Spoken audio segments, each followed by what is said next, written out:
After 50 years confined to low Earth orbit, humanity is finally leaving. The Space Launch System, the most powerful rocket ever built, igniting with nearly 9 million pounds of thrust to claw its way out of Earth's gravity well. Strapped to the top of this controlled explosion are 4 astronauts: Reed Wiseman, Victor Glover, Christina Koch, and Jeremy Hansen. They are the crew of Artemis II, embarking on a 10-day voyage that will take human beings deeper into space than anyone has traveled since 1972. The 1969 moon landing is often remembered as a triumph of human curiosity, but the budget and the timing reveal a geopolitical weapon forged to win a Cold War. The real catalyst for the Apollo program was this smiling face. When the Soviet Union put Yuri Gagarin into orbit, it delivered a stinging ideological defeat to the United States. America needed a response to prove their political system was superior. Once Neil Armstrong walked on the lunar surface and the Soviets were definitively beaten, the motivation vanished. The United States packed up its equipment and abandoned lunar exploration for half a century. The modern return to the moon targets more than just symbolic presence. This time, the mission objective is to secure a permanent cosmic commodity. Space exploration is rarely driven by pure discovery. It is propelled by global rivalries, defense budgets, and the prospect of an adversary holding the ultimate high ground. The exact destination for this modern space race is a very specific, unforgiving region, the lunar South Pole. This diagram shows why this specific region is so valuable. Because of the sun's extremely low angle at the lunar poles, the deep crater floors are cast in permanent shadow. These ultra-cold traps have preserved ancient pockets of water ice for billions of years. That ice is a strategic resource. Using electrolysis, the water can be chemically split into breathable oxygen for astronauts and liquid hydrogen for rocket propellant. It is an off-Earth fuel depot. This creates a ticking clock. China is executing a methodical, robotic advance on this exact territory. Their upcoming Chang'e 7 and 8 missions are targeting the South Pole to map resources and test extraction technology. The discovery of this lunar ice has ignited a geopolitical scramble. It pits the US-led Artemis Accords against a competing Sino-Russian lunar treaty in a race to build cosmic infrastructure. The United States' opening salvo to reclaim lunar supremacy is the Artemis II mission. Riding atop the Space Launch System, it represents the most powerful human-rated rocket ever built. The SLS generates nearly 9 million pounds of thrust at liftoff. At over $4 billion per launch, it is a massive exertion of American industrial might, built to carry heavy payloads deep into the solar system. The flight profile puts 4 astronauts on a 10-day trajectory that slingshots them around the far side of the moon. At their furthest point, they will travel over 250,000 miles from Earth, breaking the absolute distance record set by the Apollo 13 crew. NASA frames Artemis II as a display of total dominance, a public-facing mission intended to signal capability to international rivals and reassure domestic audiences. The internal engineering reports reveal a different story. The pressure to meet deadlines is forcing a compromise on critical safety margins. The first major threat involves the Orion capsule's AVCOAT heat shield. When engineers recovered the uncrewed Artemis I capsule, they found damage they did not anticipate. There were over 100 distinct locations where the ablative material had cracked and spalled, breaking off in chunks and threatening the structural integrity. To avoid delaying the program, NASA adjusted the return path. The spacecraft skips off the atmosphere to bleed speed before diving in. But beyond Earth's magnetic field, the environment is equally hostile. High-energy cosmic rays slice right through the hull. Flight data showed radiation exposure exceeded NASA's predictive models by 18%. Decades after the Apollo program, researchers discovered those astronauts suffered cardiovascular mortality rates 4 to 5 times higher than their peers in low Earth orbit. The final vulnerability lies with the vehicles supposed to actually land on the moon. SpaceX's Starship human landing system is behind schedule. To reach the lunar surface, it requires docking and transferring cryogenic propellants in zero gravity, a process that has never been demonstrated at this scale. To avoid falling behind China's robotic milestones, the Artemis architecture is moving forward on a foundation of unproven technologies and modified safety envelopes. Sociologists have a specific term for the danger of accepting these accumulating risks. It is called the normalization of deviance. We know exactly how this pattern ends. In the 1980s, schedule pressure led managers to accept engineering flaws in the O-rings of the solid rocket boosters. That accepted deviance directly caused the Challenger disaster. Years later, institutional blindness struck again. Foam shedding from the external tank became a known risk that engineers learned to live with, until it doomed the Space Shuttle Columbia. The parallel today is stark. The Artemis II heat shield workaround is transitioning from a temporary fix to the accepted baseline for all future, more dangerous lunar missions.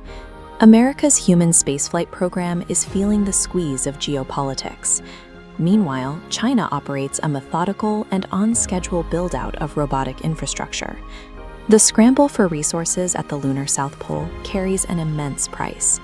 While a rival nation may reach the water first, the more immediate danger lies in the failure to survive our own normalized hubris. But as this crew pushes beyond the reach of quick rescue, every single component is entering a high-stakes evaluation designed to expose the flaws hidden beneath that pristine white hull.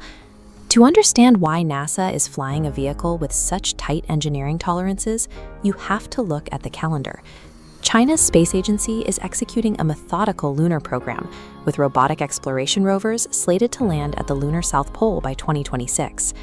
This map shows what the two nations are racing toward. The lunar South Pole harbors deep, permanently shattered craters that act as cold traps, locking in billions of tons of ancient water ice. Water can be separated into hydrogen and oxygen, allowing it to be refined directly into rocket propellant. Whoever establishes the infrastructure to harvest that ice controls the refueling gateway to Mars and the broader solar system. That strategic reality has placed immense pressure on NASA to accelerate the Artemis timeline, forcing them to push unproven vehicle systems into live mission environments.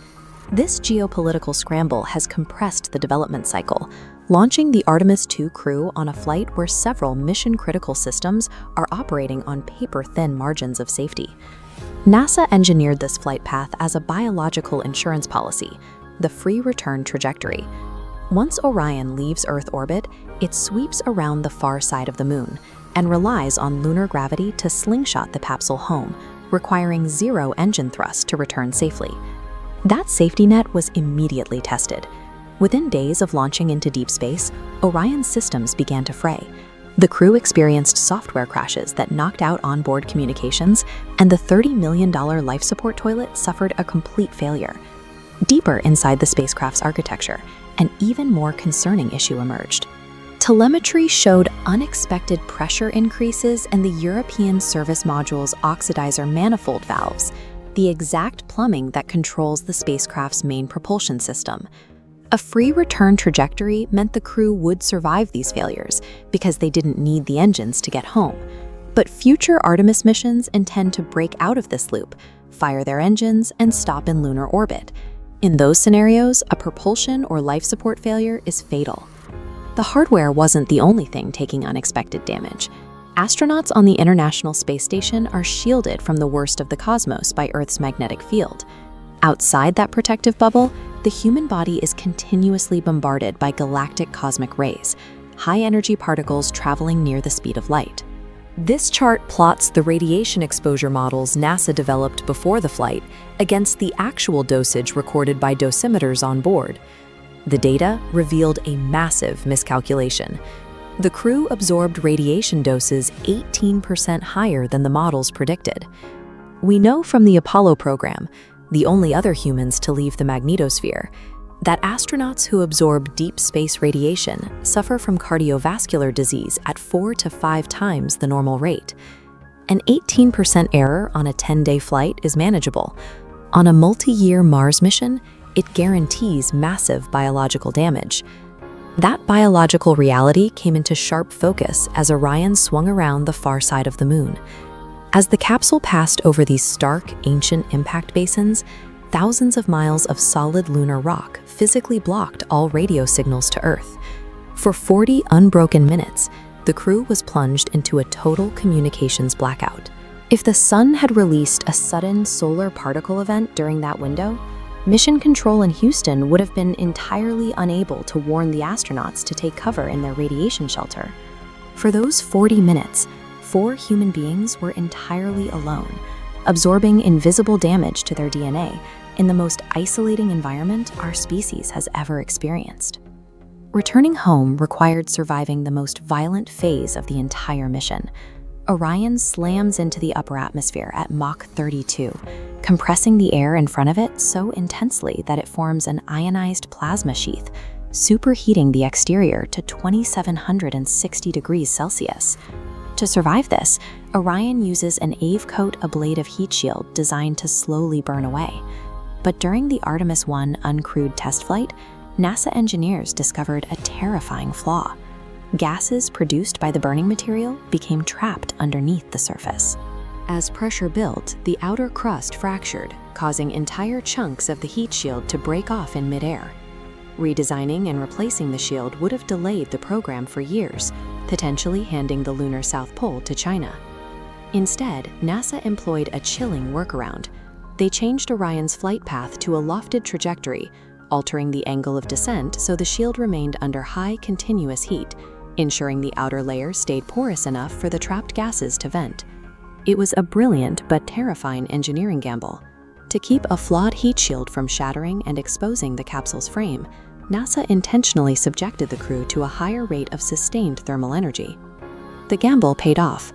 Orion splashed down safely in the Pacific Ocean, and the successful return was immediately broadcast to millions and celebrated as a flawless triumph. But that celebration obscures a grim reality. The upcoming missions to land at the lunar South Pole will not have the passive safety net of a free return trajectory. A failing toilet, crashing software, or sticking propulsion valves will strand a crew in deep space with no way home. This points to a recognized systemic threat called the normalization of deviance. Because the heat shield trajectory workaround and the 18% radiation overshoot didn't result in a casualty this time, they risk being absorbed as the new, accepted standard for future, longer missions. Artemis II proved that human beings possess the engineering capability to return to the moon. But it also revealed just how closely we are willing to dance with catastrophe in our rush to win the modern space race.